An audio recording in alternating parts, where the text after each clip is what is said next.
Bagi masyarakat Sunda, ada salah satu produk pangan lokal yang sangat dikenal karena sensasi cita rasa makanannya ketika dikonsumsi. Oncom, makanan yang terbuat dari proses fermentasi kacang tanah ini selalu menjadi primadona di seputaran wilayah Jawa Barat. Untuk diolah menjadi oncom, awalnya kacang tanah yang telah dipres atau ditekan hingga keluar kandungan minyaknya, kemudian direndam ke dalam bak penampung. Bagi masyarakat Sunda, sebenarnya terdapat dua jenis oncom yang dikenal, yaitu oncom merah dan juga oncom hitam. Oncom merah biasanya terbuat dari sisa ampas tahu yang kemudian difermentasi hingga tumbuh kapang atau sporal, layaknya dalam proses pembuatan tempe. Namun kali ini, oncom yang aku buat di rumah usaha milik Pak Dede adalah oncom hitam yang terbuat dari kacang tanah. Dalam proses pembuatan oncom, kacang tanah atau bungkil biasanya dicampur dengan bahan tambahan supaya memiliki tekstur adonan yang padat serta empuk.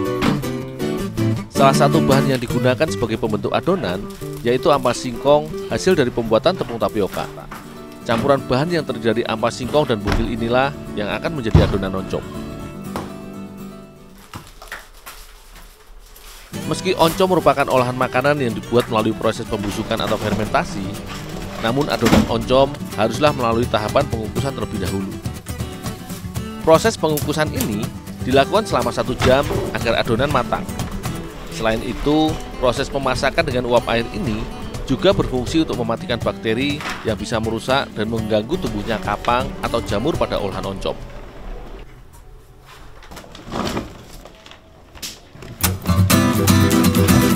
Setelah adonan matang, oncom kemudian dicetak dengan cetakan yang terbuat dari kayu dengan ukuran 20 x 15 cm.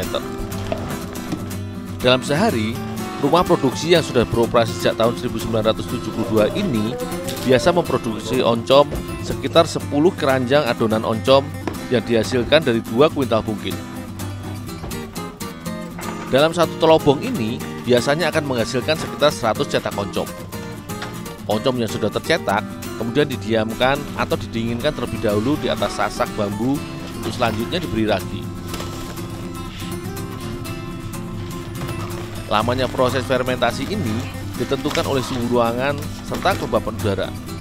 Biasanya, bungkil akan menjadi oncom sekitar 2 hari atau setelah kapang tumbuh dalam adonan oncom.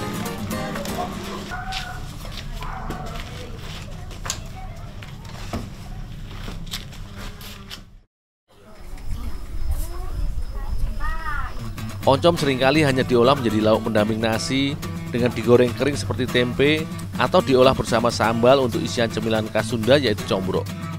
Namun seiring perkembangan zaman, kini oncom dapat diolah menjadi bahan utama beragam kue kering maupun basah. Untuk dibuat kue cake, oncom harus dibuat tepung terlebih dahulu agar mudah diolah dan dicampur dengan bahan lainnya. Selanjutnya, oncom dikukus terlebih dahulu selama 40 menit agar matang.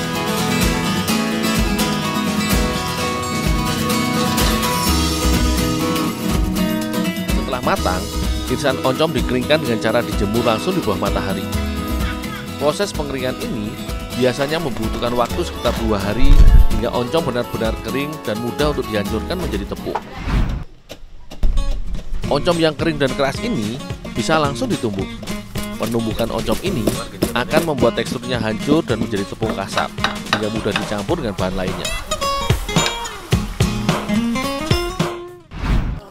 Terigu sama ini. Dalam membuat adonan kue cake oncom sebenarnya hampir sama dengan tahapan pembuatan kue jenis brownies. Awalnya telur ayam dikocok bersama gula pasir hingga adonan mengembang. Setelah adonan gula dan telur tercampur bagus dan mengembang, selanjutnya barulah tepung oncom dicampurkan ke dalam adonan dengan perbandingan 1:1 bersama tepung terigu, air dan juga minyak kelapa. Penggunaan tepung terigu di sini fungsinya hanya sebagai pemadat serta pengikat adonan. Selanjutnya, setelah bahan tercampur agar memiliki cita rasa legit, Ibu Dina menambahkan parutan coklat putih ke dalam adonan.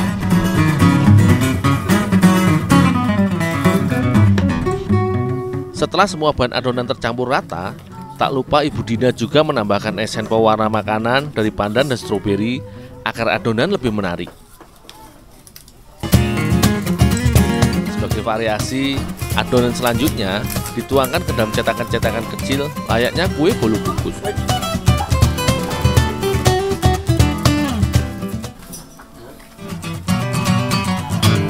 Olahan kue kek oncom biasanya dipantakan dengan cara dipanggang dengan oven.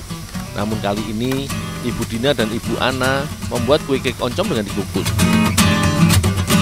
Adonan yang telah dicetak kemudian dikukus sekitar 40 menit atau hingga adonan matang. Selain sebagai variasi, proses pematangan dengan cara ini, karakter cita rasa oncom masih tetap terjaga bila dibandingkan pematangan adonan dengan teknik oven atau panggang. Kue kek oncom ini lebih nikmat bila disajikan selagi panas, dimakan bersama-sama keluarga di berbagai kesempatan. Penggunaan bahan baku berupa oncom membuat cemilan ini semakin kaya manfaat. Selain kaya protein dan karbohidrat, oncom juga mengandung kalsium yang tentu saja baik bila dikonsumsi oleh tubuh. Dengan diolah menjadi kue, setidaknya bisa menjadi pilihan lain untuk menikmati oncom yang merupakan olahan khas dari Jawa Barat ini.